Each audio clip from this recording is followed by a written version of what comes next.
Hey everyone, how are you doing? I hope you're doing fine. I hope you're taking a moment for yourself to breathe, to relax, and just rest.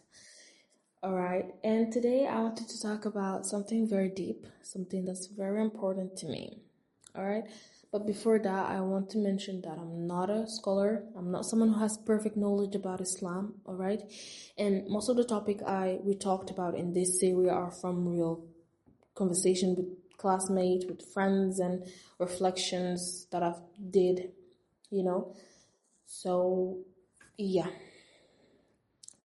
All right. Like I was saying, today's video was inspired by a conversation with a friend, and which is healing trauma while getting closer to Allah.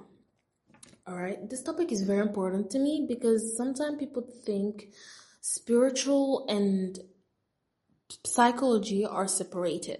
But for a believer, they're connected. Because when someone experiences trauma, their relationship with Allah can change. Some people grow closer to Allah, some others grow distant. And both reactions are very human. Some people start asking questions like, why me? Why is Allah doing this to me? Sometimes they even start thinking that Allah is punishing them. But for others, pain become a moment of awakening. They realize something very powerful, which is no human being can truly carry their pain for them.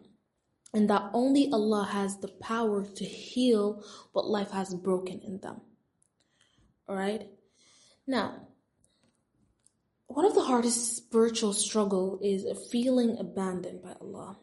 Some people pray, they make dua, they wait, and when they don't see immediate result, they start losing hope. They start thinking Allah has forgotten them. But faith is not always about immediate answers. Sometimes Allah answers dua in different ways. Sometimes the first answer is not changing your situations, but the first answer He give you is peace, inner peace. Peace that will stop the overthinking, peace that will help your heart slow down. Because sometimes Allah is saying, calm down, I hear you, I'm still with you. And that inner peace allow you to continue living patiently, trusting that Allah will eventually bring relief. All right. Now let's talk about patience. Sabr. Because many people misunderstood sabr when people say have sabr. They sometimes mean stop crying, stop showing pain, act strong. But I don't think sabr means that.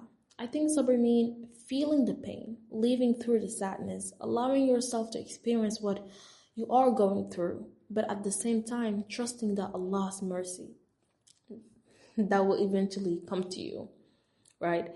Because sabr is not pretending you're fine. Sabr is believing that Allah will bring a better ending.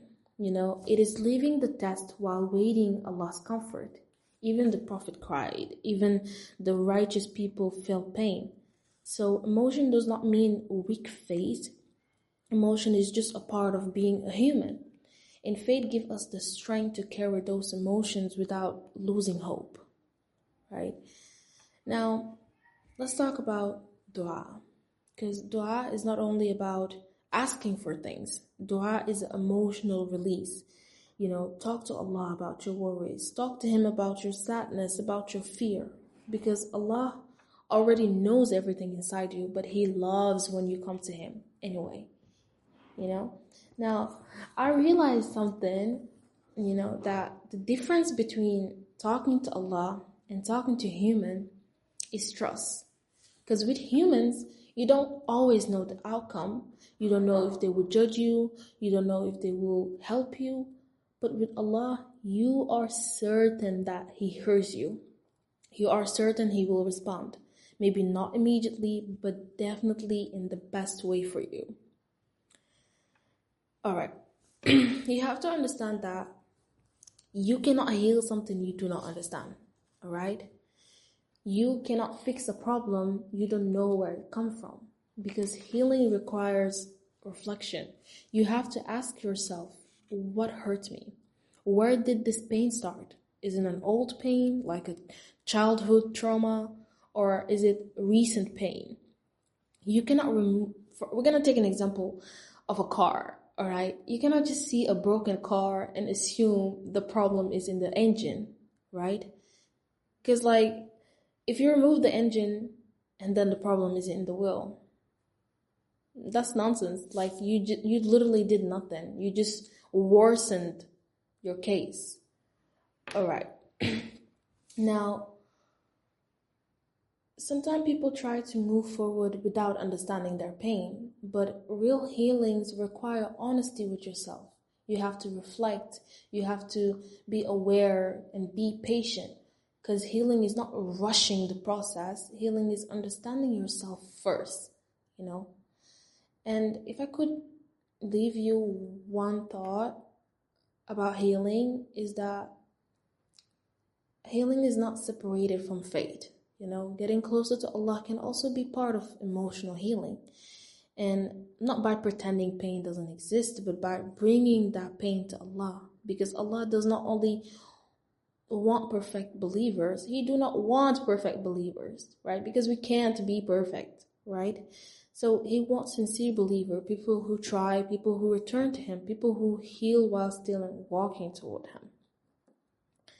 All right, and I guess that's the end of the video, this episode, and I hope my friend who asked me this question will kind of understand something about it, you know. And yeah, I hope you had an amazing day, and I wish you يعني فطور, how do you call it, صحة فطوركم. Yes, صحة فطوركم. And inshallah I will see you in the next and last episode of this series of Ramadan.